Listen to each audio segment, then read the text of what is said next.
Ce soir, nous allons aborder un thème qui me paraît important, dont chacun de nous a fait plus ou moins l'expérience dans la vie. Le thème que nous allons aborder ce soir, c'est le silence de Dieu.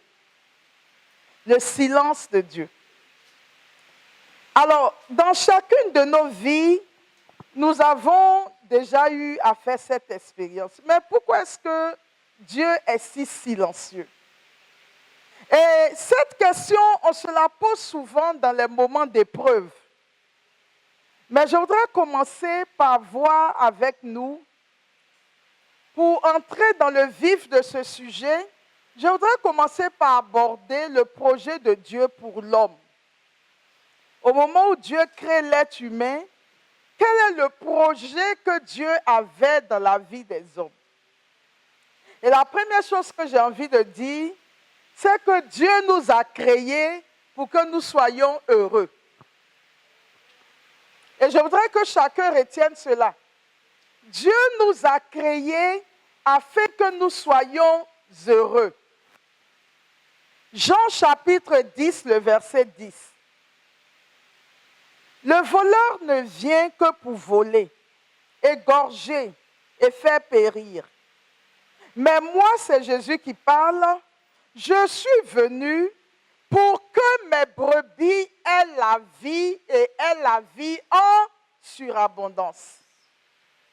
Alors donc Jésus nous dit que s'il est descendu d'auprès du Père et s'il est venu sur la terre, c'est pour que ces enfants qui sont sur la terre aient la vie et aient la vie en surabondance. Donc, nous devons intégrer dans notre vie que nous sommes créés pour être heureux. C'est ça le projet de Dieu sur la terre.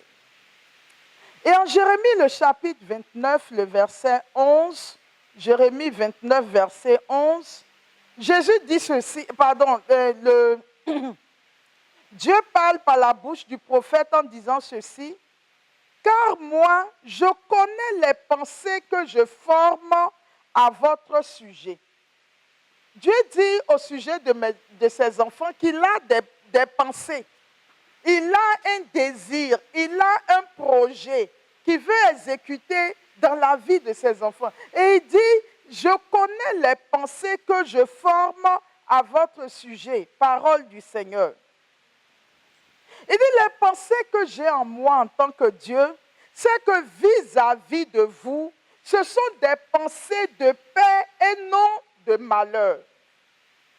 Il dit, j'ai pour vous des pensées de paix et non de malheur, pour vous donner un avenir et une espérance.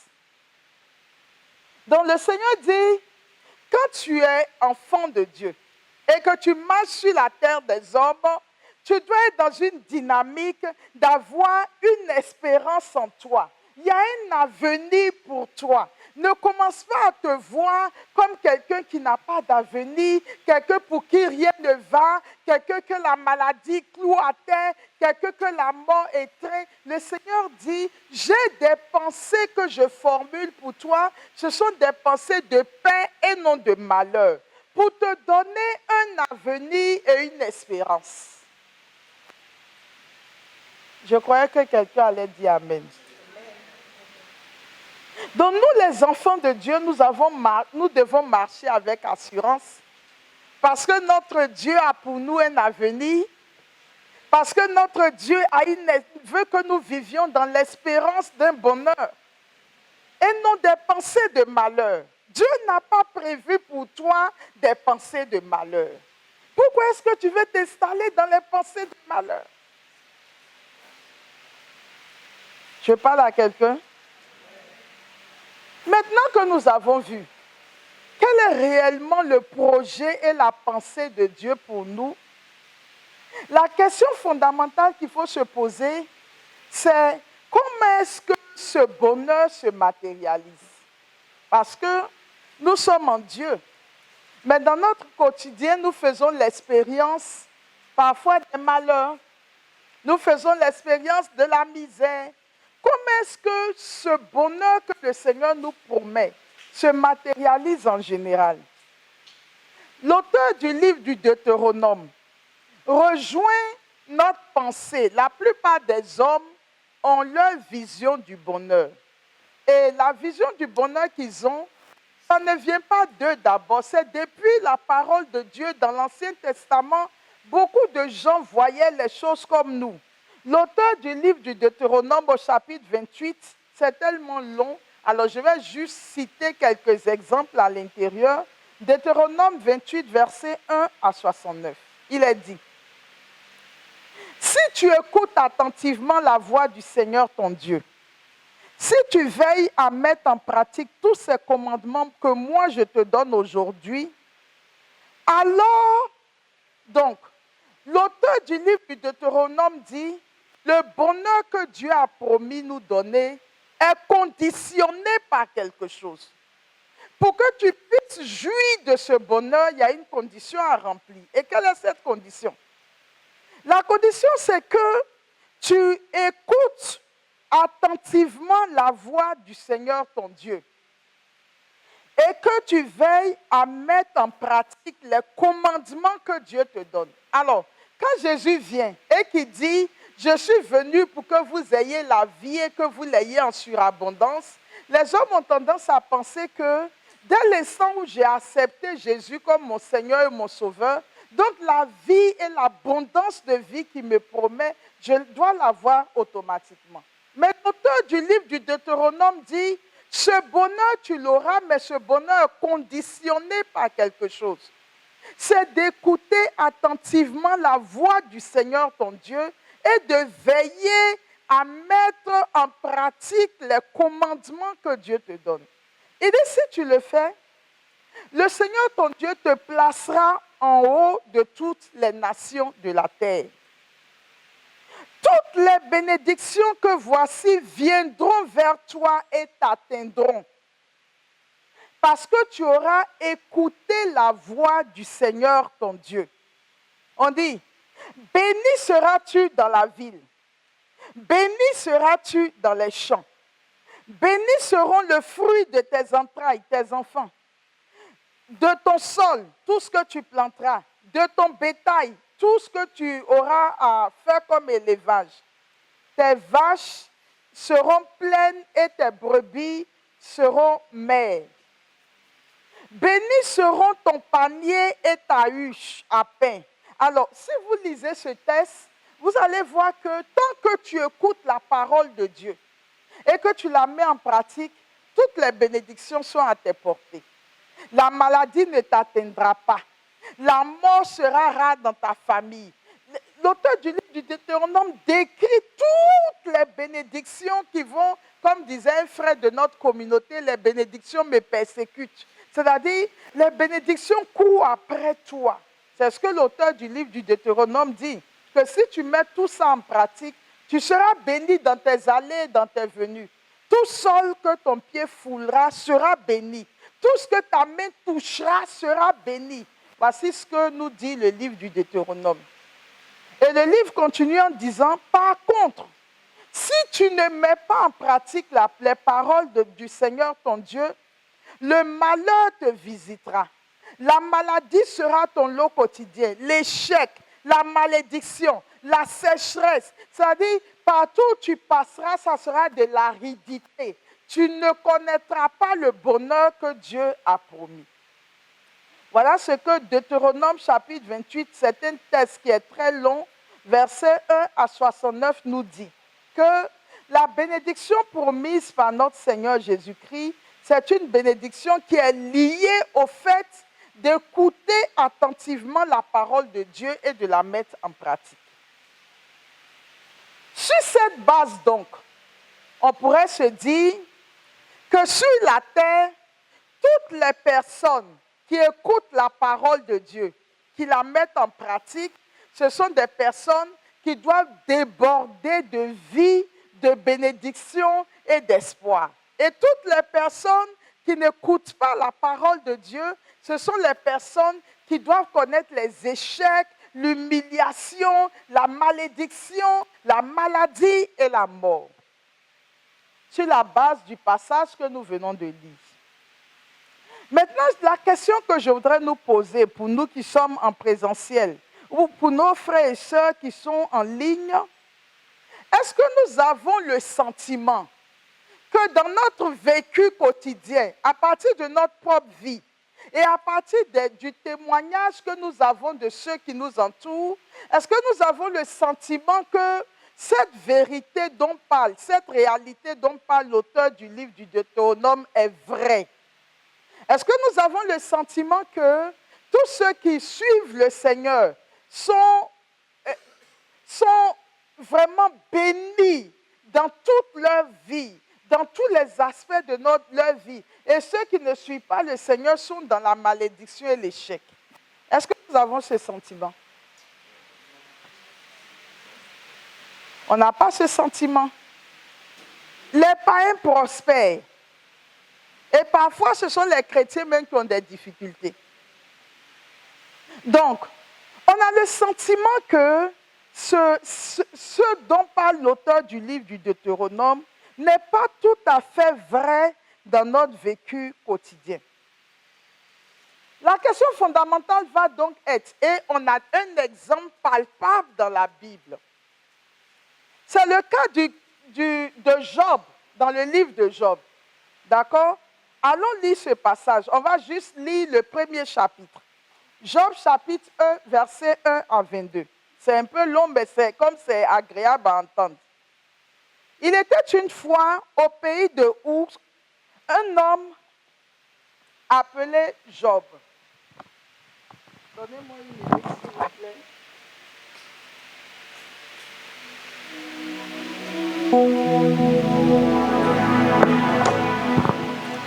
Cet homme, intègre et droit, craignait Dieu et s'écartait du mal. Quelqu'un a entendu ce qu'on dit de lui au chapitre 1.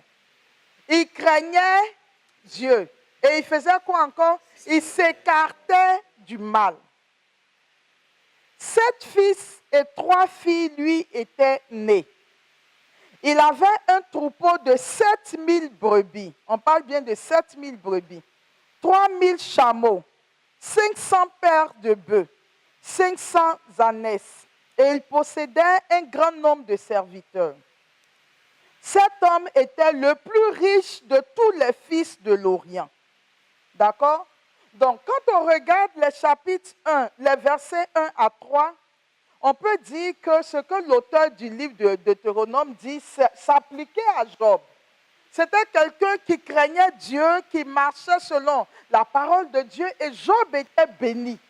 Il avait des enfants, il avait du troupeau, il avait tout ce qu'il fallait pour être heureux. Mais continuons. Or, ses fils avaient coutume d'aller festoyer les uns chez les autres à tour de rôle, et ils avaient invité leurs 3 sœurs à manger et à boire avec eux. Une fois terminé le cycle des festins, Job les faisait venir pour les purifier. Il avait une telle crainte de Dieu que même quand ses enfants fêtaient, il dit, on ne sait jamais qu'est-ce qui a pu se passer là-bas, il faut que je purifie les enfants. Levé de bon matin, il offrait un holocauste pour chacun d'eux. Car Job se disait, peut-être mes fils ont-ils péché et maudit Dieu dans leur cœur. C'est ainsi que Job agissait chaque fois. Le jour, alors là maintenant, un nouvel élément rentre en scène. Le jour où les fils de Dieu se rendaient à l'audience du Seigneur, le Satan, l'adversaire, lui aussi vint parmi eux. Donc, les anges de Dieu sont venus travailler sur la terre, ils vont rendre compte à Dieu de leur mission sur la terre. Et pendant qu'ils y vont, Satan se met au milieu d'eux. Et le Seigneur Dieu aperçoit Satan qui est au milieu des anges. Il lui dit, d'où viens-tu? L'adversaire répondit, je viens de parcourir la terre et d'y rôder. Le Seigneur dit, alors ici je voudrais nous faire remarquer quelque chose. Dans la parole de Dieu, il n'y a eu que 4 personnes, si ma mémoire est bonne, à qui Dieu a personnellement rendu témoignage. C'est-à-dire, les 4 là, c'est Dieu lui-même de sa propre initiative qui rend témoignage de la qualité des vies de ces personnes. Il y a eu Moïse, où le Seigneur a dit c'est l'homme le plus humble de la terre. Il y a eu David, à qui le Seigneur a dit voici l'homme selon mon cœur. Il y a eu Job, à qui Dieu a dit c'est l'homme le plus intègre. Et il y a eu la Vierge Marie, à qui il a dit une grâce particulière t'a été faite, tu seras bénie entre toutes les femmes et toutes les générations te diront. Vous voyez, il n'y a eu que 4 personnes. Et Job fait partie de ces 4 personnes. Ça veut dire que la qualité de vie que Job avait était telle que Dieu lui-même s'était rendu compte de ce que Job vivait. Et c'est Dieu qui prend l'initiative alors que Satan n'a pas encore parlé. C'est Dieu qui demande à Satan. As-tu remarqué mon serviteur Job? Dans le genre, Dieu était tellement fier de Job qu'il voulait que Satan aussi le sache. Il n'a pas son pareil sur la terre. C'est un homme intègre et droit qui craint Dieu et qui s'écarte du mal. Voilà ce qu'est Job et voici ce que Dieu dit de lui. Alors qu'est-ce que Satan va dire? Satan répond ce jour-là à Dieu. Est-ce que c'est pour rien que Job craint Dieu? N'as-tu pas élevé une clôture pour le protéger, lui et sa maison et tout ce qu'il possède? Tu as béni son travail et ses troupeaux se multiplient dans le pays. Mais étends seulement la main et touche à ce qu'il possède, je parie qu'il te maudira en face. En fait, ce que Satan disait à Dieu ici, il dit à Dieu, Dieu, et par moment je me surprends, tu te fouvoies. Toi, tu penses qu'un être humain peut t'aimer pour toi-même. Il n'y a aucun homme sur la terre qui peut t'aimer. Les hommes t'aiment parce que tu les bénis, parce que tu les protèges. Mais commence à ne plus les bénir, commence à toucher à ce à quoi ils tiennent. Tu vas voir si un homme va continuer à te bénir alors que tu as touché à ce qu'il possède. Je suis en train de parler à quelqu'un. Est-ce que dans cette assemblée ou parmi ceux qui m'écoutent, il y a des gens qui soient capables de continuer à aimer le Seigneur, même si le Seigneur touchait à ce qui leur tient le plus à cœur? C'est ce que Satan dit ici à Dieu, qu'en fait sur la terre, il n'y a aucun homme qui existe, qui peut continuer à t'aimer et qui peut continuer à t'adorer, à te servir, quand tu vas toucher à ce qui lui tient le plus à cœur. Alors le Seigneur dit à l'adversaire, soit, puisque tu le dis ainsi, ça c'est moi qui ajoute, puisque tu le dis ainsi, tu as pouvoir sur tout ce qu'il possède, mais tu ne porteras pas la main sur lui. Ça veut dire, je t'autorise à toucher à tout ce qui l'entoure, mais lui-même à sa vie, n'y touche pas. Et l'adversaire se retira. Le jour où les fils et les filles de Job étaient en train de festoyer et de boire du vin dans la maison de leur frère aîné. À leur époque, c'est du vin. Aujourd'hui, c'est le champagne qui allait couler avec les cigares à la bouche. Dans la maison de leur frère aîné, un messager arriva auprès de Job et lui dit, « Tes bœufs étaient en train de labourer et les ânesses étaient en pâturage, au pâturage non loin de là. Les Bédouins se sont jetés sur eux et les ont enlevés et ils ont passé les serviteurs au fil de l'épée. Moi seul, j'ai pu m'échapper pour te l'annoncer. » Dans ce même jour, Job perd tout son bétail. Un seul a pu s'échapper, et même ses serviteurs. Pendant qu'il parle, il parlait encore quand un autre survint et lui dit, « Le feu du ciel est tombé. Il a brûlé troupeaux et serviteurs et les a dévorés. Moi seul, j'ai pu m'échapper pour te l'annoncer. » Il parlait encore quand un troisième survint et lui dit, « 3 bandes de Chaldéens se sont emparés des chameaux. Ils les ont enlevés et ils ont passé les serviteurs au fil de l'épée. Moi seul, j'ai pu m'échapper pour te l'annoncer. » Il parlait encore quand un quatrième survint et lui dit, « Ah, jusque-là, c'était le bétail et les serviteurs. Ça fait mal, mais on n'a pas encore touché aux fruits des entrailles. Mais un quatrième survint et lui dit, tes fils, il avait combien de fils? 7 fils. Tes fils et tes filles, il avait combien de filles? 3 filles. Tes fils et tes filles étaient en train de festoyer et de boire du vin dans la maison de leur frère aîné, lorsqu'un ouragan s'est levé du fond du désert et s'est rué contre la maison, ébranlé aux 4 coins et s'est écroulé sur les jeunes gens et ils sont tous morts.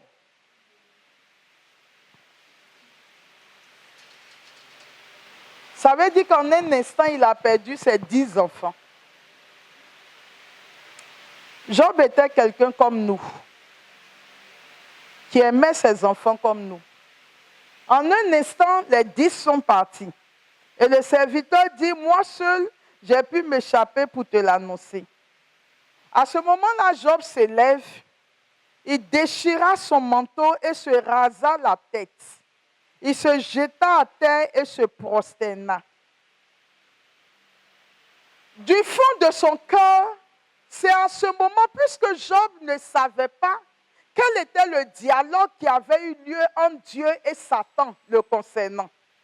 Pour Job, il était un homme droit, il était un homme intègre, il marchait selon la volonté de Dieu, il faisait ce que le Seigneur voulait et la parole de Dieu dit, si tu fais la volonté de Dieu, tu seras béni, tes fils seront bénis, ton bétail va augmenter. Alors Job, à ce moment-là, peut se dire, mais pourquoi? Où est-ce que Dieu est? Où est-ce que Dieu est pour qu'en 1 seconde ou en 5 secondes, ma vie chamboule tant? Est-ce que Dieu est là? Est-ce que Dieu existe? Est-ce que Dieu prend soin de ses enfants? Est-ce que Dieu veille sur nous? Mais le verset 21 dit, le 20 déjà, que Job se lève, déchire son manteau, se rase la tête, se jette par terre, se prosterne. Et il dit, nu je suis sorti du ventre de ma mère, nu j'y retournerai. Le Seigneur a donné, le Seigneur a repris, que le nom du Seigneur soit béni. En tout cela, Job ne commit pas de péché, il n'adressa à Dieu aucune parole déplacée. En tout cela, Job ne pêche pas. Il se rend compte qu'il est venu nu, il retournera nu. Tout ce que le Seigneur lui a donné, en une fraction de seconde, tout a disparu et est parti en fumée. Et même dans cet état, Job continue à adorer le Seigneur. Et si vous prenez le chapitre 2, le diable revient devant Dieu. Et Dieu dit à Satan, mais tu avais dit que c'est parce que je bénissais Job que Job ne me maudissait pas et qu'il était intègre. Mais voici que je lui ai tout enlevé et malgré ça, il a continué à m'adorer. Et le diable dit, oui, mais quand tu dis ça, tant qu'il perd ses serviteurs, le troupeau, ses enfants, ce n'est pas encore sa propre vie. Maintenant, touche à sa vie. Quel est l'homme sur la terre dont tu toucheras la vie et qui continuera à te bénir? Envoie-lui une maladie, touche-le, qui sente qu'il est à l'article de la mort. Et tu verras s'il continuera à t'adorer, à te bénir. Et le diable, et Dieu va dire à Satan, ok, je t'autorise à toucher à sa vie. Et même là encore, pendant que la vie de Job est dans les ténèbres, dans l'angoisse de la mort, dans le shéol, on va dire, tout son corps est rempli de maladies, il prend des tessons de bouteilles pour se gratter, ses joues sont devenues infernaux, ses nuits sont devenues longues, beaucoup de souffrance, sa femme le regarde, sa femme le maudit, et sa femme dit, mais maudit Dieu et meurt. Parce qu'on n'a jamais vu ce qu'on voit là t'arriver. On n'a jamais vu quelqu'un à qui cela est arrivé. Il faut maudire Dieu, meurt et puis que tout le monde respire. Et même là encore, Job va dire, le Seigneur est mon Dieu. Il est mon salut. Je sais que mon Sauveur est vivant. Et qu'au dernier jour, je surgirai. D'accord? Même là encore, Job va continuer à adorer son Seigneur. Comme pour dire pourquoi est-ce que ce livre a été placé dans la Bible. Ce livre a été placé dans la Bible parce que pendant des siècles, le peuple d'Israël se disait que si quelqu'un est maudit, c'est parce que Dieu n'est pas dans sa vie, c'est parce que le péché, il est dans le péché et c'est pour ça que Dieu le maudit. Et on a vu les amis de Job, quand ils sont venus, ils lui ont dit, examine ta vie. Peut-être qu'il y a un péché qui est caché quelque part, dont tu ne t'es pas confessé. Mais ce livre a été mis dans la Bible pour dire à tous les chrétiens que la vision du bonheur que nous avons, liée aux choses de la terre, Jésus a dit, j'aurai la vie et je l'aurai en abondance. Donc, si j'ai la vie et j'ai la vie en abondance, il faut que j'ai des maisons, il faut que j'ai du bétail, il faut que j'ai des terres, il faut que j'ai de l'argent, il faut que j'ai des voitures. En réalité, le bonheur dont Jésus nous parle, ce n'est pas de ces choses-là. Quelqu'un m'entend bien ce soir? C'est-à-dire, Jésus et nous utilisons un même langage, mais dans la pensée de chacun, ce mot ne signifie pas la même chose. Il y a un bonheur, effectivement, que Jésus est venu nous donner. Il y a un bonheur auquel les hommes de la terre pensent. Mais le bonheur dont Jésus parle et le bonheur dont les hommes parlent ne sont pas les mêmes bonheurs. N'ont pas les mêmes significations. La vie dont nous parlons sur la terre et la vie dont Dieu nous parle ne sont pas les mêmes types de vie. Et donc, puisque nous employons un même mot pour deux significations différentes, nous pouvons avoir l'impression, quand nous sommes nous dans notre domaine, et qu'on a l'impression que Dieu ne nous rejoint pas là où nous sommes, nous pouvons avoir l'impression que Dieu n'agit pas dans nos vies, que la parole de Dieu n'est pas vraie, que le Seigneur a dit, si nous marchons avec lui, il sera avec nous. Pourquoi est-ce que nous sommes en proie à tant de difficultés? Parce que pour nous, nous sommes dans les difficultés, nous voyons les choses comme nous pensons que ça doit être, mais nous ne sommes pas forcément dans la pensée de Dieu. Et beaucoup parmi nous d'ailleurs, dans nos vies, combien de fois est-ce que nous ne nous sommes pas demandé, mais pourquoi est-ce que Dieu nous abandonne? J'ai l'histoire de cette dame. Une fois, j'étais allée en vacances en Europe et je ne sais pas, les gens qui m'hébergeaient ont dit, allons visiter le parc. Donc, je suis allée avec eux. Et pendant qu'on visitait le parc, on est arrivé devant un trou. Mais vraiment un trou très profond. Et à l'intérieur, il y avait des ours. En haut du trou, on a mis un grillage pour fermer le haut. Et quand on est arrivé sur ce trou, le guide nous a conté l'histoire de ce trou, ce qui a fait qu'on a mis le grillage dessus. Il semblerait qu'une femme, une Européenne, avait eu du mal à avoir un enfant. Elle a prié pendant des années pour que Dieu lui donne un enfant. C'était une chrétienne. Et finalement, avec la grâce de Dieu, elle a eu la grossesse. Et elle a eu un joli bébé, un gros garçon, un joli bébé. Et il paraît qu'elle a rendu témoignage de la bonté de Dieu, ce que Dieu est capable de faire dans la vie de ceux qui désespèrent. Et vous connaissez les Européens, dans sa joie, elle s'est levée un matin, elle dit, elle va aller visiter le parc et puis elle va permettre à son bébé de, je ne sais pas, 8 mois, 9 mois, de pouvoir regarder aussi les animaux. Et donc, il se promène dans le parc, elle avec son gros bébé dans la main. Tous ceux qui voyaient le bébé, il est beau parce qu'il était en un bon point. Vraiment, il était beau à voir. Et elle arrive maintenant devant le trou où il y a les ours. Mais c'est un trou qui est très profond, dont les ours ne peuvent rien faire. Et on les regarde et puis on passe. Et donc, elle se penche légèrement et elle monte les ours au bébé. Tu vois, ce sont des ours. Et tu vois, ils sont en bas. Dans ce mouvement-là, l'enfant a sauté de ses mains. Et puis, l'enfant maintenant est tombé dans le trou. Donc la maman qui était là assistait à cet événement. L'enfant qui descendait, elle était traumatisée. Et les ours qui attendaient que l'enfant arrive jusqu'à eux. Et puis, elle a tellement crié. Et finalement, l'enfant atterrit entre les mains des ours. Donc, forcément qu'ils ont tué l'enfant. D'accord?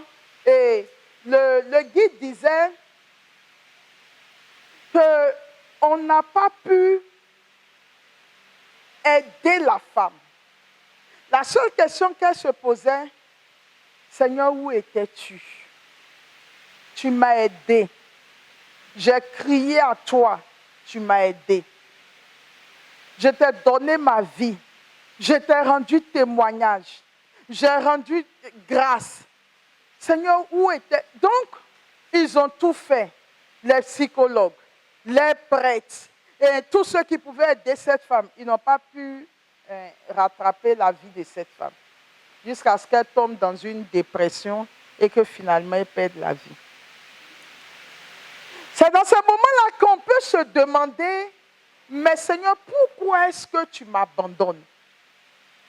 J'ai lu aussi le témoignage d'un jeune homosexuel. Il disait qu'il est chrétien. Et qu'à un moment donné, il a commencé à avoir des tendances de déviation sexuelle. Et quand il a commencé à sentir ces tendances, il allait en parler à un prêtre pour qu'on l'aide. Le prêtre n'a presque rien fait, ils ont prié un peu pour lui, ils l'ont laissé.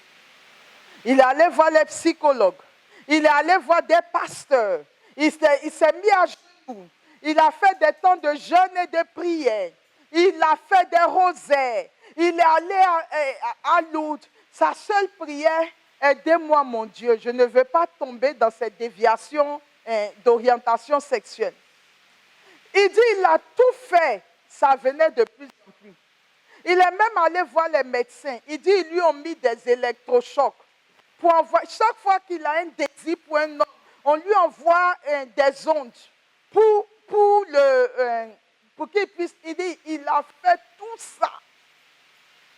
Et puis, un jour, il a dit, mais il y a quand même un Dieu dans le ciel. Le Seigneur dit qu'il ne veut pas qu'on ait ces orientations, ces déviations sexuelles. Mais j'ai vu les hommes, c'est vrai, mais maintenant, je vais me concentrer et parler à Dieu. Cette nuit-là, je vais veiller toute la nuit dans la prière, dans le jeûne, implorer la miséricorde de Dieu pour que le Seigneur vienne à mon secours. Parce que j'ai besoin d'être secouru. Il dit, il a fait ça une nuit. Rien. C'était toujours là de façon forte. Deuxième nuit, rien. 3 nuits, rien. Il dit qu'il est arrivé au bout des 3 nuits, il a conclu que Dieu n'existe pas. Que Dieu ne peut pas laisser quelqu'un qui se débat comme ça dans le péché, qui ne veut même pas céder à ce péché. Le Seigneur ne peut pas laisser quelqu'un se débattre ainsi. Et il dit, cette nuit-là, il est allé dans sa chambre et il a ramassé tout ce qu'il avait comme Bible, comme livre chrétien. Il a tout brûlé. Et il dit, ce jour-là, j'ai perdu la foi. Et il est tombé maintenant dans l'homosexualité. D'accord? Pourquoi est-ce que Dieu, par moments, est si silencieux? Pourquoi est-ce que Dieu est si silencieux? Et chacun d'entre nous, nous faisons cette expérience du silence de Dieu. Chacun fait l'expérience du silence de Dieu. Pourquoi est-ce que le Seigneur est silencieux? Et à ce stade-là, quelqu'un m'a dit parmi mes enfants que tu donnes plus de témoignages sur toi parce que je ne bavarde pas beaucoup et je n'ai pas beaucoup de causeries. Donc c'est ma propre vie que je connais. Je ne connais pas beaucoup la vie des autres. Et ce silence de Dieu, je l'ai moi aussi vécu. J'ai donné toute ma vie au Seigneur et je me suis sentie toujours forte dans la présence du Seigneur. l'assurance que ma vie est entre les mains de Dieu et que rien ne peut m'arriver. Et puis, ce fameux 12 novembre, où je partais prêcher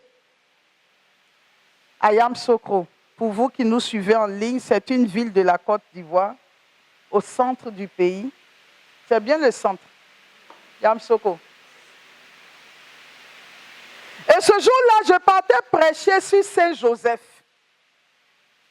Et Saint-Joseph, en préparant l'enseignement sur Saint-Joseph, j'ai découvert un homme extraordinaire parce que c'était la première fois que de mon ministère de prédicatrice, j'étudiais vraiment la vie de Saint-Joseph. Et j'en étais émerveillée. Et je disais, Saint-Joseph, mais je t'aime. Je découvrais Saint-Joseph. Je trouvais ses qualités, ses vertus, les grâces de Dieu en lui. Et j'ai passé mon temps à tomber amoureuse de Saint-Joseph en disant, mais tu es un grand homme. Je voyais son niveau de détachement par rapport à sa famille, tout ça. Et j'étais tellement amoureuse de Saint-Joseph, de ce que Dieu a fait de sa vie, que ce jour-là, j'ai décidé de ne pas prendre ma voiture pour voyager et que j'allais prendre le car.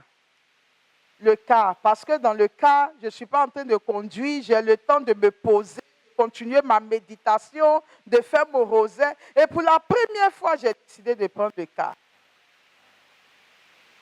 Et puis, dans le car, on m'informe que ma petite soeur est malade. Je ne m'inquiète pas. Parce que j'étais convaincue que Dieu était avec moi. Et j'ai tout fait pour qu'elle rentre dans la mission avec moi. Et parce qu'elle était à côté de moi et que nous étions toutes les deux à côté de Dieu, j'étais convaincue que rien ne pourrait nous arriver. Parce que nos vies sont entre les mains du Seigneur. Et je ne me suis pas inquiétée. J'ai juste appelé pour donner des instructions. Faites ça, envoyez-la à l'hôpital. J'ai appelé l'hôpital. Mais j'ai appelé le médecin, ma petite soeur va venir, prenez-la en charge. Et j'étais dans la méditation de l'amour de mon Dieu et je partais tranquillement en mission à l'intérieur du pays. Jusqu'à ce que j'arrive là-bas. Et je m'apprêtais à prêcher. Quand on m'appelle pour me dire, ça n'a pas marché. Et qu'elle est repartie chez son père. Je me suis arrêtée pendant longtemps, revisitant ma foi. Tout ce que j'avais jusque-là conçu comme élément de foi dans mon cœur et dans mes pensées. J'ai dit non, je vais forcer pour prêcher. Mais je sentais que ce n'était pas possible. Et je suis retournée, je leur ai dit, je ne peux pas prêcher. Un évêque était là, il voulait m'écouter prêcher. Et puis, quand j'ai dit je ne pourrais pas, il m'a demandé qu'est-ce qui se passe. Je lui ai expliqué, il a prié pour moi et puis je suis retournée en chambre. Et je suis restée assise toute une nuit, seule dans ma chambre. Pour la première fois de ma vie, confrontée avec la réalité de la croyance en Dieu, de l'existence. Jusqu'où sommes-nous capables de continuer à faire confiance au Seigneur, de continuer à espérer en lui, de continuer à nous accrocher à lui, de continuer à compter sur lui. Jusqu'où est-ce que nos fondements peuvent tenir face aux épreuves que la vie nous envoie? J'ai revisité toute ma foi jusqu'au matin. Et des membres de la mission sont venus me trouver dans ma chambre. Et on est revenu. Mais j'avais l'assurance que parce que ma petite soeur était avec moi et que nous étions avec le Seigneur, rien ne pourrait nous arriver. Il est Dieu. Je ne sais pas si vous vous en êtes rendu compte ou pas. Mon être spirituel a été fragilisé et fissuré. Et depuis son départ, toute cette forte assurance que j'avais en moi, j'ai été fragilisée. Et c'est dans ces moments que, ce que je vous raconte, c'est mon histoire. Mais chacun d'entre nous, dans sa vie, a eu à faire son expérience. Et c'est dans ces moments qu'on peut se demander, mais pourquoi est-ce que Dieu est si silencieux? Pourquoi est-ce que Dieu n'agit pas toujours? au moment où on a besoin de lui. Maintenant, je tombe dans la seconde partie de mon enseignement. Nous sommes autant fragilisés, nous sommes autant perturbés et désorientés parce que notre façon de concevoir la vie n'est pas la façon dont Dieu conçoit cette vie. Et je vais dire pourquoi.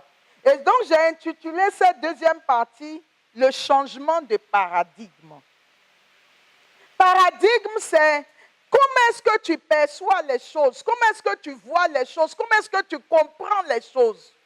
Parce que nous étions installés dans une vision, dans une façon de voir. Mais quand nous avançons avec le Seigneur, quand nous grandissons dans sa présence, le Seigneur va rectifier notre façon de voir les choses. Il va rectifier notre façon de comprendre les choses parce que de façon générale, on s'est fabriqué un Dieu, mais on n'a pas cherché à connaître le vrai Dieu.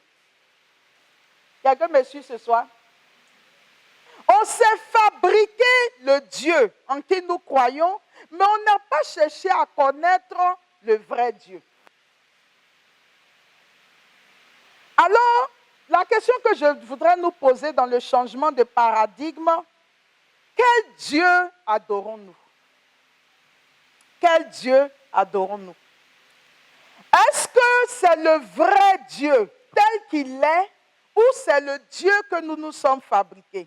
Et je comprends alors pourquoi Jésus dit en Jean le chapitre 17, le verset 3, en Jean le chapitre 17, le verset 3, « Père, la vie éternelle, c'est qu'ils te connaissent, toi, le seul vrai Dieu. » En fait, tout le défi de la vie chrétienne, c'est d'arriver à connaître le vrai Dieu.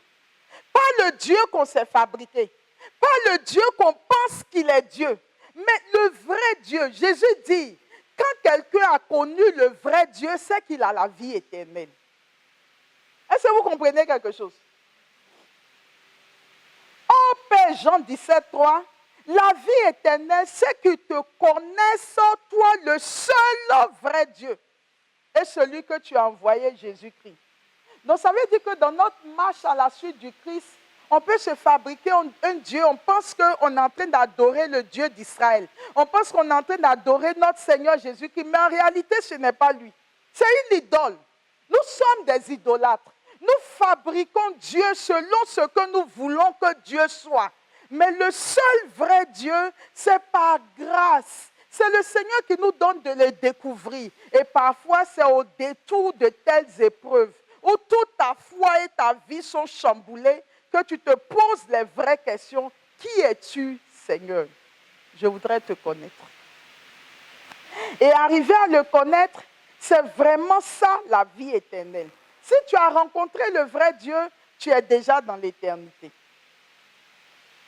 Et en Matthieu, le chapitre 11, le verset 27, Dieu dit ceci. « Tout m'a été remis par mon Père. Personne ne connaît le Fils sinon le Père, et personne ne connaît le Père sinon le Fils, et celui à qui le Fils veut bien révéler. » Donc vous savez, chers frères et sœurs, que le Père et le Fils, on ne les découvre pas comme ça. Regardez le nombre de gens qui étaient sur la terre avant que Jésus vienne. Et Jésus dit, personne ne connaît le Fils. Il n'y a personne. Si ce n'est le Père. Et personne non plus ne connaît le Père. Si ce n'est le Fils. Et celui à qui le Fils veut bien le révéler. Donc vous comprenez que connaître Dieu dans sa réalité, le connaître en tant que vrai Dieu, c'est une grâce que le Fils confère à un être humain pour qu'il découvre Dieu. Pas tel qu'il pense qu'il est, mais tel qu'il est lui-même. Véritablement, c'est une grâce que notre Seigneur Jésus accorde à celui à qui il veut l'accorder. Et plus loin, il dira, Père du ciel, je te remercie d'avoir caché cela aux sages et aux intelligents, mais de l'avoir révélé aux tout petits. Donc, il y a des dispositions de cœur dans lesquelles nous devons être pour que Jésus accepte de nous révéler son Père. Regardez aujourd'hui ce qui se passe dans les églises. on se contredit, on s'attaque, on se fait ça. Mais parce que chacun a son Dieu qui présente. Chacun a le Dieu qu'il veut présenter. Or, il y a un seul et vrai Dieu. Et ce seul et vrai Dieu, personne ne peut le connaître si Dieu ne te donne pas la grâce de le connaître. Et l'épreuve a cet avantage de nous conduire à la découverte du vrai Dieu. Ça passe souvent par des moments douloureux. Pour certains, ça va être une grande maladie. Pour d'autres, ça va être la mort d'un être cher. Pour d'autres, ça va être une prison. Pour d'autres, ça va être des difficultés. Mais l'épreuve a cet avantage qu'elle nous emmène à nous poser les vraies et les bonnes questions. Et qu'elle nous mène à chercher la face du vrai Dieu. Alors donc, dans ce changement de paradigme, il faut donc voir dans un premier temps, qu'est-ce que Jésus appelle le bonheur? Pour Jésus, quand il dit, je suis venu pour que vous ayez la vie et la vie en abondance, que je vais vous bénir, il y a un passage de Philippiens qui dit, et mon Dieu comblera tous vos besoins selon la richesse de sa gloire magnifiquement dans le Christ Jésus. Quand Jésus parle de ça, de quoi il parle? Puisque ceux qui marchent à sa suite ont des difficultés, dont Jésus parle de quoi? Quel est ce bonheur qu'il nous promet? Quel est le bonheur que le vrai Dieu nous promet? Regardons à Matthieu le chapitre 6, versets 25 à 34, il est dit ceci. C'est pourquoi je vous dis, ne vous souciez pas pour votre vie, de ce que vous mangerez, ni pour votre corps, ce de quoi vous le vêtirez. La vie ne vaut-elle pas plus que la nourriture et le corps plus que les vêtements?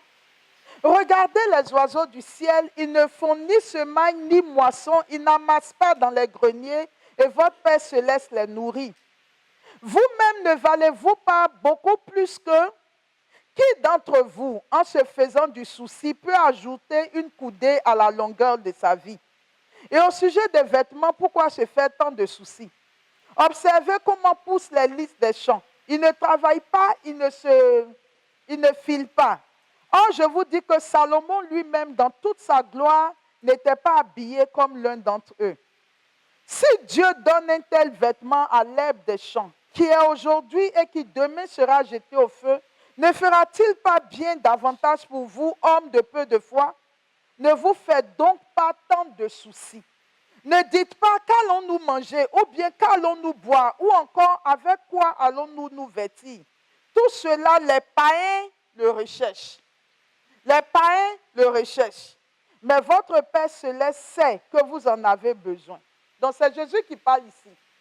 Ce n'est pas un prophète, ce n'est pas un apôtre, ce n'est pas un scribe, ce n'est pas un pharisien, c'est Jésus lui-même qui parle. Or, il a dit qu'il va venir nous donner un bonheur. Or, sur la terre ici, on sait que tu es dans le bonheur quand tu t'es battu pour avoir des maisons, pour avoir des terrains, pour avoir des voitures, pour avoir des habits, pour avoir des bijoux. On dit que tu es heureux. Mais Jésus, maintenant, lui aussi nous parle du bonheur. Mais curieusement, lui, son bonheur va à contrario de tout ce que la terre nous dit. Il dit, moi je vous dis, ceux qui font ça là, ce sont des païens. Ne faites pas comme eux. Ne vous souciez pas de ce que vous allez manger, ni de ce que vous allez boire. Votre Père saura s'occuper de vous. Mais ce que j'attends de vous pour que vous soyez dans le bonheur, cherchez d'abord le royaume de Dieu et sa justice. Vous vous rendez bien compte que c'est deux langages différents. Quelqu'un me suit ce soir? Cherchez d'abord le royaume des cieux et sa justice. Et tout le reste vous sera donné en surcroît. Il n'a pas dit que tu n'auras pas de maison. Il n'a pas dit que tu n'auras pas de voiture. Il a dit, si tu cherches le royaume des cieux et sa justice, lui Dieu, il disposera les choses pour que ce dont tu as besoin, tu les aies. Donc, si un être humain est en train de se battre pour avoir plein de maisons, de voitures, et que ça lui échappe, il va dire, Seigneur, pourquoi est-ce que tu m'as abandonné? J'étais sur un marché de 3 milliards. Tu ne m'as pas soutenu alors que j'avais dit que si tu me soutiens, je vais construire des églises. Tu m'as laissé tomber. Mais Jésus n'est pas venu pour ça. Il est venu pour te dire que j'ai besoin de ton énergie, de ton intériorité et que je veux que tu cherches le royaume et toute sa justice. Ce que les milliards allaient te donner, lui, Jésus, te les donnera sans que tu ne fasses les mêmes efforts.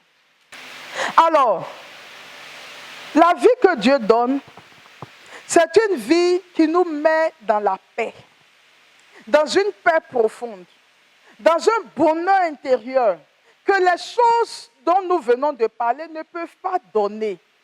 En fait, une maison ne donne jamais une paix. Les voitures ne peuvent pas te donner la paix. Tu peux être content parce que maintenant tu ne marches pas, mais la paix du cœur, le bonheur véritable, l'assise en Dieu, tout le matériel ne peut pas te les donner parce que l'âme d'une personne a été faite pour Dieu et il n'y a que Dieu qui puisse combler l'âme de l'intérieur. Quand j'ai commencé à comprendre ces choses, quelqu'un m'a dit, à peine ta petite soeur est décédée que tu t'es remise à prêcher. Parce que j'ai été secouée comme le froment. Mais une fois que j'ai compris qui est le véritable Dieu, je me suis engagée en disant, je continue à marcher à sa suite parce qu'il est le Dieu véritable et c'est lui que je veux. Quand on l'a connu, les épreuves ne peuvent pas nous arrêter parce que ce que Dieu donne, personne d'autre ne pourra te le donner. Aucune situation, aucune circonstance ne peuvent nous donner ce que le Seigneur nous donne au plus profond de nous-mêmes. Et ça, il faudrait qu'on le comprenne. Quelqu'un allait dire à Jésus, Seigneur, demande à mon frère de partager l'héritage avec moi. Il dit qu'il n'est pas venu pour ce genre de choses. Il n'est pas venu pour les affaires d'héritage, comment vous allez partager vos héritages. Il dit, je ne suis pas venu pour ça. Je suis venu pour servir le royaume et pour conduire les gens dans le royaume. Voici ma mission sur terre. Mais je ne suis pas venu pour vos préoccupations de choses. Un autre est venu, Seigneur, laisse-moi te suivre. Il dit, mais va d'abord, vends tout ce que tu possèdes, donne-le aux pauvres et viens et suis-moi.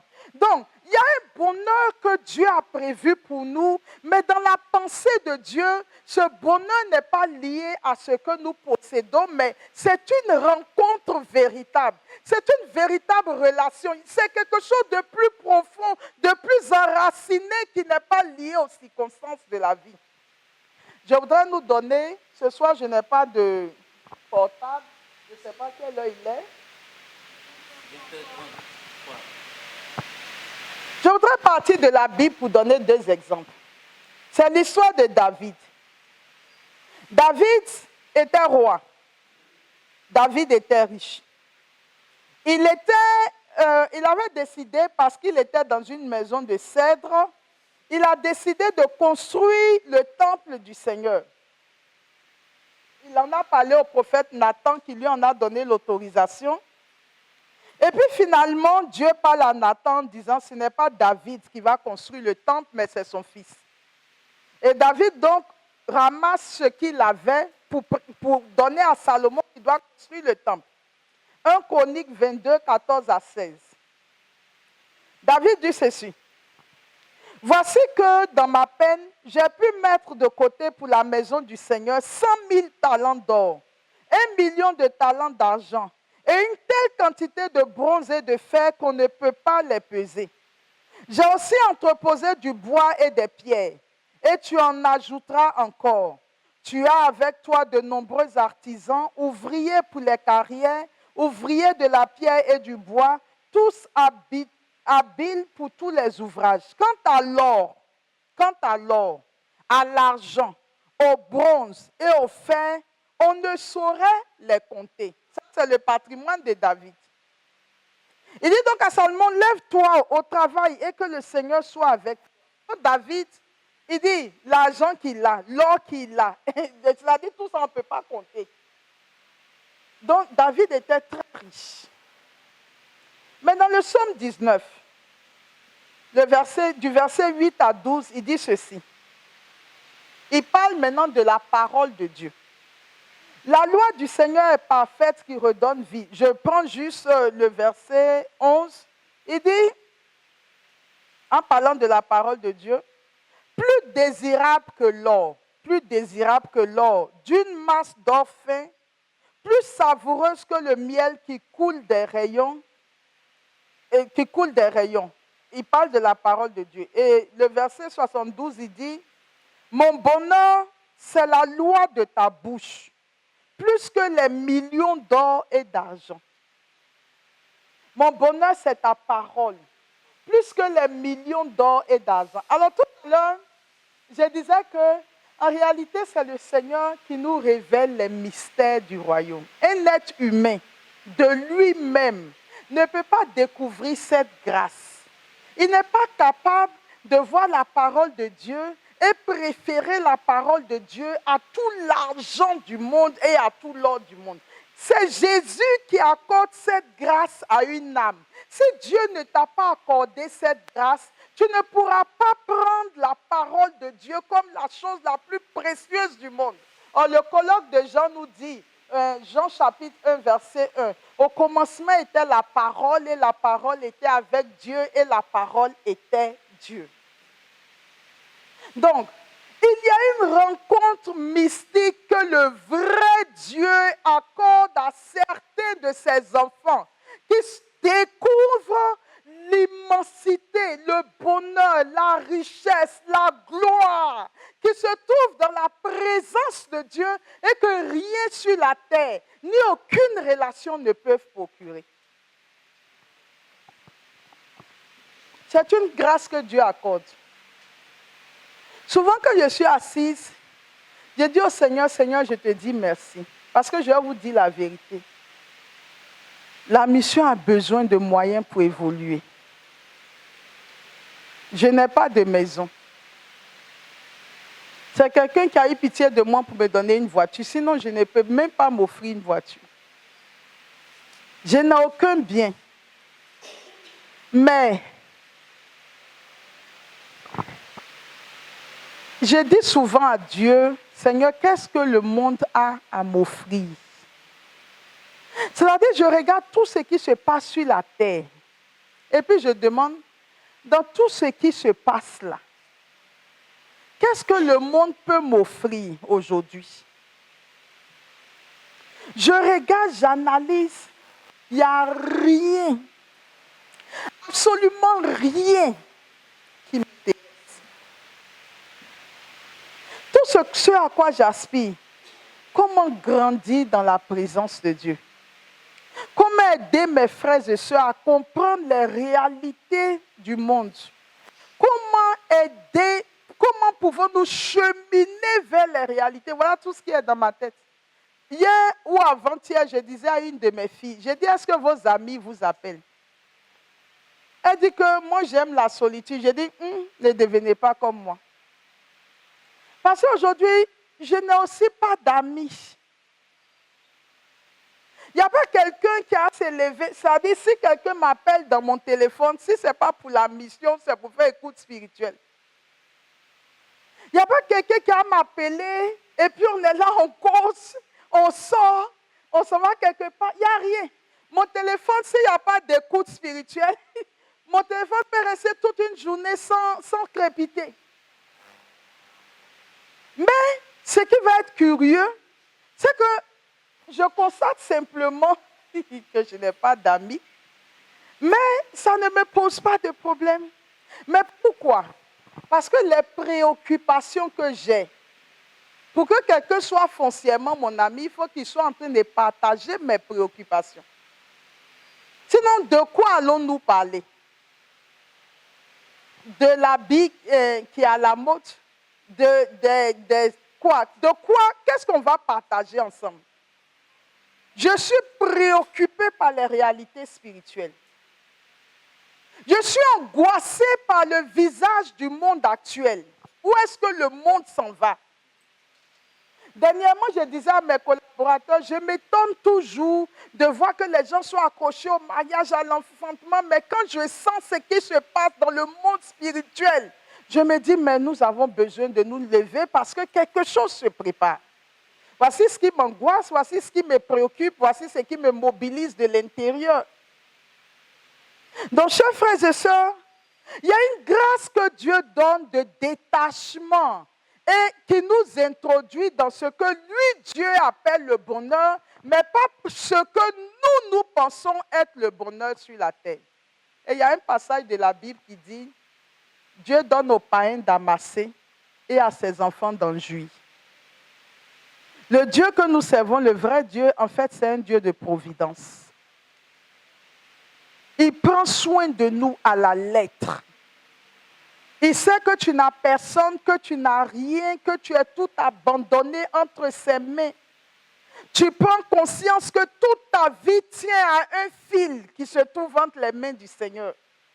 Le jour où le Seigneur lâche ce fil, tu n'es plus rien. Alors tu es tout au fait au Seigneur. Et Saint Paul le dira, si je vis, mais je ne vis plus pour moi. Ce n'est plus moi qui vis. C'est le Christ qui vit en moi. Et ma vie sur terre, je la vis pour le Seigneur. Donc, il y a des choses que nous attendons de Dieu et on peut avoir l'impression que le Seigneur se fait silencieux, le Seigneur ne nous écoute pas, mais simplement parce que nous ne sommes pas dans le domaine de définition du Seigneur. C'est ce que j'appelle le changement de paradigme. C'est-à-dire, qui est Dieu? Qu'est-ce qui l'intéresse?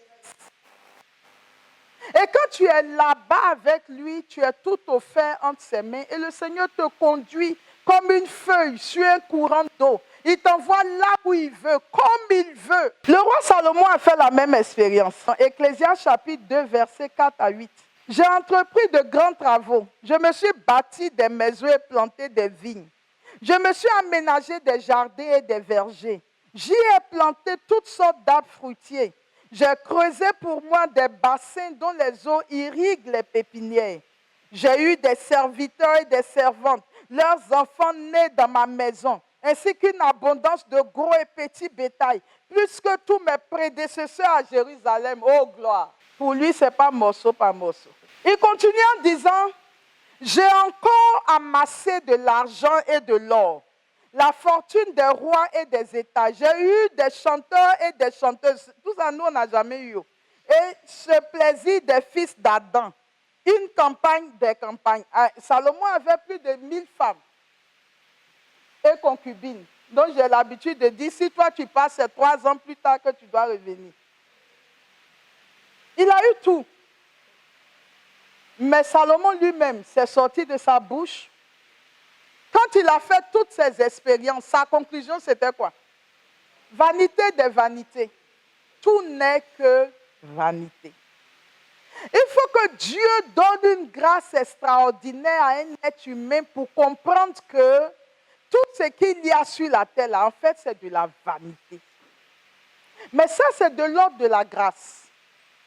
Quand tu n'as pas encore reçu cette grâce et que ton entendement n'a pas encore été rejoint par le Seigneur, si ta façon de penser n'a pas été renouvelée, tu ne peux pas comprendre que tu nages dans les futilités, que la grâce est quelque chose que Dieu donne, que la providence de Dieu agit dans la vie. Dernièrement, un évêque me dit, Marie-Laure, tu sais que depuis que j'ai mon épiscopat, je ne me suis jamais demandé comment j'ai fait pour avoir une maison, comment j'ai fait. Tout mon problème, c'était prêcher la parole de Dieu à mes fidèles. Et il a fait, ça fait plus de 10 ans qu'il est évêque, il n'a pas de maison. Il est tout le temps en train de chercher comment les gens vont connaître Dieu, connaître sa parole, les choses comme ça. Cette année, quelqu'un a construit, lui-même d'après lui-même, il dit c'est comme les maisons des ministres à Abidjan. Ils lui ont construit un palais avec marbre partout. Il dit que, mais on a tellement vu ton niveau de détachement. Mais on voit d'autres ont des maisons, mais toi, ils ont construit comme ça, ils lui ont donné. C'est le Dieu de la providence. Quand tu lui fais confiance, il ne t'abandonne pas. Souvent, les gens me demandent, mais tes enfants, est-ce que tu penses à eux? Mais Dieu pense à eux. Dieu pense à eux, Dieu pense à moi. Mais moi, je pense au Seigneur. Donc, pour toujours parler de Salomon, lui qui avait tout ça. Maintenant, en Sagesse, le chapitre 7, les versets 8 et 9, il dit, il commence au verset 7. Aussi j'ai prié et le discernement m'a été donné. J'ai supplié et l'esprit de sagesse est venu en moi. Il dit, il a demandé ça à Dieu. Et Dieu a ouvert son intelligence. Et il dit, j'ai préféré la sagesse au trône et au sceptre. À côté d'elle, j'ai tenu pour rien la richesse. Je ne l'ai pas comparée à la pierre la plus précieuse. Tout l'or du monde auprès d'elle n'est qu'un peu de sable. Je parle à quelqu'un. Et en face d'elle, l'argent est regardé comme de la boue. Voilà quelqu'un qui a fait une expérience. Mais le Seigneur lui a donné la grâce de voir qu'en fait, tout n'était que futilité et vanité. Et il dit maintenant qu'il préfère la sagesse à tout ça. Or, en 1 Corinthiens, le chapitre 1, le verset 30, il est dit que Christ est notre sagesse. Donc, avoir Jésus dans sa vie et dans son cœur, c'est la grâce que tout le monde doit donner à Dieu. Fais cette expérience qui nous détache de tout. Qui fait que tu ne connais pas la solitude, tu n'es pas, comment je vais dire, ballotté par tout vent de doctrine, que même quand tu es remué, tu te ressaisis et tu appartiens au Seigneur. Mais c'est cette grâce qu'il faut demander à Dieu pour que nous soyons affranchis. Si le Christ vous a affranchis, vous êtes réellement libres. Or, si nous ne sommes pas libres, le jour où on n'en a pas, on va rentrer dans des compromissions. Il faut demander cette grâce au Seigneur. Seigneur, aide-moi à voir les réalités du royaume. Philippiens chapitre 3, versets 1 à 12, vous aurez l'occasion de le lire, mais je paraphrase. C'est Saint Paul qui dit, moi Paul, je suis hébreu, fils d'hébreu de la tribu de Benjamin, j'ai été à l'école de Gamaliel, je suis de citoyenneté romaine. Quant aux zèles, j'ai été persécuteur de l'Église, etc. Je suis pharisien, parce qu'être pharisien, tout ce que Saint Paul dit, c'était des choses de gloire. À l'époque de Saint Paul, être de citoyenneté romaine, ce n'est pas donné à n'importe qui. Mais il dit, oh mes frères, laissez-moi vous dire quelque chose. Toutes ces choses que je considérais comme des avantages, je les ai considérées comme des déchets et de la boue, comparées à la supériorité de la connaissance du Christ. Chers frères et sœurs, quand on ne le connaît pas, on s'agrippe, on s'attache, on fait ça. Mais le jour où tu le connais, tu découvres un bonheur beaucoup plus profond, tu te détaches de toutes ces choses, ce qui n'était que de la vanité. Donc ça, dans le changement de paradigme, c'est comment Dieu vient nous dire c'est quoi le vrai bonheur. Le vrai bonheur, ce n'est pas toutes ces choses matérielles-là que nous avons. Le vrai bonheur, c'est avoir Dieu, connaître Dieu, marcher avec Dieu, aimer Dieu. Voici le bonheur que Jésus est venu nous donner. Celui qui a le Christ a la vie, nous dit la parole de Dieu. Oh, Jésus dit, je suis venu pour que vous ayez la vie et que vous l'ayez en surabondance. La vie dont Dieu parle, ce n'est pas lié à toutes ces choses de la terre. C'est comment est-ce qu'au-dedans de nous, nous sommes stabilisés, fortifiés, encouragés, nourris, protégés, remplis. Voici la vie que Jésus est venu nous donner. Maintenant, toutes les autres choses, ça vient en plus. D'accord? Le deuxième aspect du changement de paradigme, je l'ai dit dans le témoignage que j'ai donné tout à l'heure, c'est le sens que Dieu donne à la vie. Vous voyez, nous qui sommes sur la terre, on a l'impression que notre vie est sur terre et tout ce qui est mort constitue pour nous des drames. On ne comprend pas pourquoi Dieu a permis que telle personne meure, que quelqu'un que nous avons aimé meure, que telle personne qui le servait si bien, qui avait l'onction. Pourquoi est-ce que Dieu prend la personne? On trouve que toute mort est un gâchis. Mais dans la pensée de Dieu, la mort n'est pas ce que nous voyons. Dieu, il considère la mort comme un élément de sa bonté. Et je vais expliquer pourquoi. Le Seigneur, en nous envoyant sur terre, n'a pas prévu que nous demeurions ici. Parce que la vie sur terre n'a pas encore atteint la plénitude de vie que Dieu doit nous donner. Ce que nous voyons sur terre, là, il y a notre corps qui fait que la dimension de vie dans laquelle Dieu veut nous envoyer, on n'arrive pas à le vivre encore parce que le corps est en train d'appesantir notre esprit. Et d'ailleurs, le livre de la sagesse en parle. La vie à laquelle que nous sommes appelés à vivre, c'est une vie dans la gloire de Dieu. C'est une vie où tu es là et tu sais ce qui se passe. C'est une vie où tu comprends les sentiments des autres. C'est une vie où tu peux te déplacer et comme ça, tu peux être dans plusieurs lieux à la fois. C'est une vie qui nous fait participer à la gloire de Dieu. Ce n'est pas cette misérable vie que nous sommes en train de mener sur la terre, où quand tu as faim, tu ne peux plus rien faire, quelque chose te fait mal, tu pleures. Ce n'est pas cette vie-là à laquelle nous sommes appelés, mais la dimension de vie que nous sommes appelés à vivre, c'est la vie que nous allons vivre de l'autre côté. Donc le Seigneur, il nous a envoyés juste sur terre pour que nous habitions la terre et que nous soyons ses ambassadeurs. Mais quand on est ambassadeur d'une nation, on vit selon les réalités de notre nation. Moi, il m'est arrivé pour les études des enfants d'aller dans plusieurs ambassades, mais aller par exemple à l'ambassade de l'Inde. Ils vivent l'Inde en Côte d'Ivoire. Ils ont les habits des Indiens. Ils ont leur point rouge sur leur front.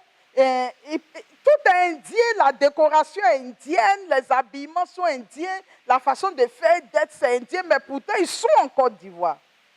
Allez chez les Chinois, c'est pareil. Vous allez dans n'importe quel pays, ils vont incarner leur pays là où ils sont. Et pourtant ils sont en pays étranger. Donc le Seigneur, ce qu'il attend de nous, c'est comment est-ce que nous, en tant que ses enfants, ambassadeurs sur la terre, nous sommes capables de nous habiller selon les réalités du ciel, de penser comme on pense au ciel, d'agir comme on agit au ciel. Nous devons incarner les réalités du ciel sur la terre. Or, au ciel, personne ne possède rien. Tout le monde est possédé par Dieu et Dieu comble tout le monde. Donc, notre monde a besoin de savoir comment est-ce que la vie se mène au ciel. Et qui sont ceux qui vont dire au monde la vie qui se mène au ciel? Ce sont les chrétiens. Parce que ce sont les citoyens du ciel. Et Saint Paul va dire, en hébreu, non, l'auteur déjà du livre aux Hébreux dit que vous êtes des étrangers et des voyageurs sur la terre. Donc si nous sommes des étrangers et des voyageurs, si nous sommes des ambassadeurs, nous devons nous habiller comme on s'habille au ciel. Et comment on s'habille au ciel? Au ciel, on s'habille avec les béatitudes. Heureux les pauvres de cœur, le royaume des cieux est à eux. Heureux les doux, d'accord? Heureux les cœurs purs. C'est-à-dire, au ciel, on a une façon de faire, on a une façon d'être, on a une façon qui fait que quand on nous voit net, on dit, ah, celui-là, on dirait qu'il vient d'un pays, hein, le ciel. Voilà ce que nous sommes venus vivre sur la terre. Nous devons manger comme on mange au ciel. Et au ciel, la nourriture ne devient pas le Dieu de notre vie. Saint Paul dit qu'ils ont fait de la nourriture le Dieu de leur ventre. Non, nous au ciel, on ne mange pas. La nourriture n'est pas le Dieu de notre vie au point où, quand on n'a pas à manger, on peut rentrer dans des péchés, on peut rentrer dans des compromissions. Parce que nous avons un Dieu qui nous nourrit et qui saura susciter ce dont nous avons besoin pour nous nourrir. Il y a une façon d'être pour incarner notre royaume. Il y a une façon d'être pour incarner les réalités de notre pays. Chez nous, là-bas, on pardonne. Chez nous, l'argent n'est pas le Dieu. Mais le vrai Dieu, c'est le Dieu d'Israël. On a des valeurs dans notre royaume. Et le Seigneur dit, faites un séjour sur la terre, apprenez aux hommes de la terre quelles sont les réalités de notre royaume. Vous êtes des ambassadeurs sur la terre. Et quand vous allez aller sur la terre, ils vous diront de faire de l'argent un Dieu, de faire du sexe un Dieu, de faire du pouvoir un Dieu, de faire de ces choses un Dieu. Mais dites-leur que nous avons déjà un Dieu qui nous comble. Le Seigneur a suscité la vie consacrée. Pour que les consacrés disent aux gens que l'argent n'est pas un Dieu. C'est pour ça qu'ils ont fait le vœu de pauvreté. Que le sexe n'est pas un Dieu. C'est pour ça qu'ils ont fait le vœu de chasteté. Que le pouvoir n'est pas un Dieu. C'est pour ça qu'ils font le vœu d'obéissance. Donc le Seigneur envoie ses messagers sur la terre, envie de transmettre un message, envie d'évangéliser. Et je voudrais dire à chacun que nous sommes sur la terre pour évangéliser et défendre les valeurs du royaume et prêcher pour le royaume. Et si nous ne sommes pas en train de le faire, nous nous sommes égarés sur la terre, nous avons perdu le but pour lequel nous sommes là. On t'a envoyé en mission. Le peuple d'Israël, on lui a dit que tu quittes l'Égypte, tu dois aller au pays de Canaan. Il doit traverser le désert. Et la terre est le désert que nous traversons. Mais parfois, quand il trouve des cours d'eau quelque part, il veut s'installer là. Les cours d'eau de nos vies, c'est chaque fois que le monde nous a happés et nous empêche de continuer notre pèlerinage. Et Moïse est toujours là pour dire attention, Dieu ne nous a pas appelés à nous installer dans le désert, même si c'est difficile, même si vous avez eu l'eau ici et que demain on ne sait pas si on va avoir de l'eau. Continuez notre marche, continuons, puisque l'aboutissement c'est la terre promise. Je suis en train de dire à quelqu'un que nous marchons, que nous sommes en pèlerinage, que la terre est notre désert. Et que personne ne doit s'installer dans le désert parce que dans le désert, tu as les serpents qui mordent, tu as tout. Le Seigneur a prévu que tu ailles dans le pays où coule le lait et le miel et que nous devons continuer notre marche, quelle que soit la difficulté du chemin. Donc parfois, le Seigneur estime que le temps de cette personne est fini. Il faut que je la prenne pour qu'elle rentre dans ma félicité, dans la vie bienheureuse et qu'elle commence à vivre la vie que j'ai toujours prévu qu'elle vive et qui n'est pas cette vie terrestre. Et nous qui sommes sur la terre, on dit que ce n'est pas possible. Comment est-ce que Dieu a pu faire ça? Le Seigneur n'a pas vu ma souffrance, mon attachement, le fait que c'est mon seul frère, c'est ma seule soeur, c'est mon papa, c'est ma maman. Le Seigneur n'a pas vu toutes ces choses-là. Et le Seigneur a osé me l'enlever. Le Seigneur a déchiré mon cœur. Le Seigneur m'a blessé. Le Seigneur et Dieu est assis au ciel, il s'étonne.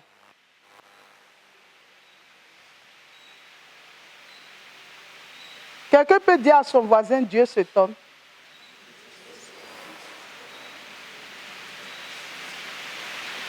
Il s'étonne. Il dit, mais voici des gens que j'ai juste envoyés en mission. La vie même qu'ils doivent vivre là, ce n'est pas cette vie qu'ils mènent là-bas. Et je voudrais dire, chers frères et sœurs, que tous ceux qui sont morts, qui ont vu Dieu, à qui Dieu a demandé de revenir, personne n'a voulu revenir. Ils disent que tu ne peux pas voir ce qui se passe de l'autre côté et puis avoir envie de revenir sur terre. Et nous, pendant longtemps, on a prié pour des gens très malades. On était convaincus que Dieu allait les guérir. Et puis ces personnes sont décédées. Quand on est allé interroger Dieu, il dit, ce n'est pas moi. Que eux-mêmes, là, je lui ai demandé, est-ce que tu veux retourner sur la terre? Il dit, jamais de la vie. Personne ne voit la vie de l'autre côté et a envie de revenir sur terre. Il n'y a pas une seule personne qui accepte de revenir. Mais parce que la vie que nous aurons à vivre, ce n'est pas cette vie-là. Ce n'est pas cette vie-ci. Ou pour te lever, tu as tiré tes jambes, tu as fait ça. La vie de l'autre côté, mais regardez déjà sur la terre. Les gens qui rentrent dans cette grâce de Dieu, qui sont beaucoup habités par le Seigneur, commencent à développer la vie du ciel sur la terre. Vous avez des grands saints qui ont les dons de bilocation, qui sont à deux endroits à la fois, qui ont les dons de lévitation, mais des gens que Dieu remplit, qui sont capables de lire dans les âmes. Mais voici ce genre de vie auquel nous sommes appelés dans le ciel. Et on traîne nos corps mortels sur la terre et on s'attache à la terre sans savoir que ce qui est préparé pour nous n'a rien à voir avec ce que nous vivons sur la terre. Donc nous et Dieu n'avons pas les mêmes pensées sur la mort. Pendant que nous pleurons, le Seigneur se réjouit de ce qu'un de ses fils a fini son pèlerinage et revient dans la maison de son Père. Et si nous avions compris ça, nous devions être heureux de ce qu'enfin, lui au moins, il a fini son pèlerinage. La seule chose qu'on demande, c'est que la personne ait vraiment cherché sur la terre Dieu. De telle sorte qu'au moment où elle va en jugement particulier, qu'elle rentre dans la félicité de Dieu. Mais est-ce que vous voyez quelqu'un qui est dans la félicité de Dieu qui va dire que non, comme ma maman est sur la terre, pleure, donc je vais revenir?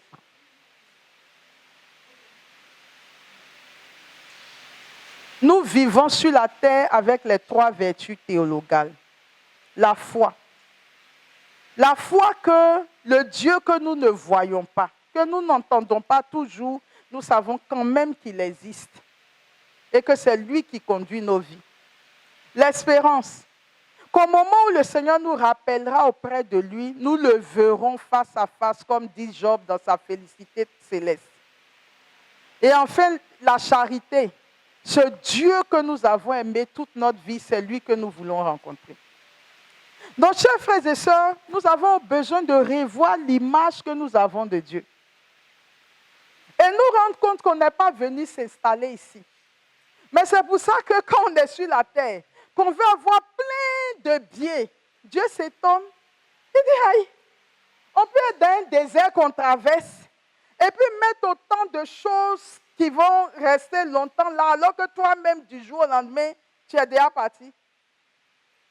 Et parfois, on dit qu'on laisse pour d'autres. Mais maintenant, quand on meurt, il y a plein de palabres. À cause de ça, même on tue ceux pour qui on a laissé. Nous devons savoir où est-ce que nous partons, en qui nous croyons, qui est ce Dieu qui est l'essentiel de notre vie. Et déjà sur la terre, nous devons préparer notre éternité bienheureuse en posant chaque jour un caillou dans le ciel pour construire nos maisons là-bas. Sur la terre, je n'ai pas de maison, mais peut-être que là-bas, j'ai une grosse maison. Or, ma vie au ciel sera beaucoup plus grande que celle de la terre. Donc, comment est-ce que je remobilise mon énergie vers ce qui est vrai et vers le vrai Dieu? Et un moine a dit qu'au ciel, on ne possède rien, sinon ce qu'on est soi-même. Ce que tu seras toi-même, c'est ce que tu posséderas dans les cieux. Alors, je voudrais donc finir en disant, chers frères et sœurs, que ce soir, nous avons abordé la question du silence de Dieu. Et nous avons tous reconnu que dans notre vie, à un moment donné ou à un autre, on s'est demandé, est-ce que Dieu est là? Est-ce que Dieu nous écoute? Est-ce que Dieu est vraiment présent? Mais parfois, c'est simplement parce que nous attendons de Dieu ce que Dieu n'est pas capable de faire pour nous. Et nous avons besoin de rencontrer le vrai Dieu. Et ces derniers temps, parce que dans notre mission, nous avons une structure qui gère tout ce qui est service funéraire, j'ai vu des familles dévastées. Surtout ces derniers temps, on ne sait pas qu'est-ce qui se passe, mais beaucoup de jeunes s'en vont, laissant leurs parents. J'ai vu des familles dévastées. Et je voudrais dire à chacun d'entre nous, surtout à toutes ces familles qui sont atteintes, anéanties, que la mort pour nous n'est pas la fin d'une vie. Ce n'est que la fin d'un petit processus dans notre vie, de notre pèlerinage terrestre. Mais c'est maintenant que nous entrons dans la vraie vie. Et là-bas, nous serons en présence de celui qui nous a créés, qui nous a voulu, celui auprès de qui nous serons. Et quand nous sommes là-bas, il est dit qu'il n'y a ni pleurs, ni gémissement, il n'y a pas de douleur. Nous sommes dans la félicité de Dieu et je pense qu'il est important que chacun d'entre nous, nous préparions à cette rencontre. Et Saint Paul le dira, j'ai un ardent désir de retrouver mon Père céleste et d'être dans les cieux. Mais si je suis là, c'est à cause de la mission. Et je pense que cet ardent désir devrait habiter chacun d'entre nous, avoir le désir de vivre dans la présence de Dieu. Que Dieu nous bénisse, qu'il nous garde et qu'il nous protège.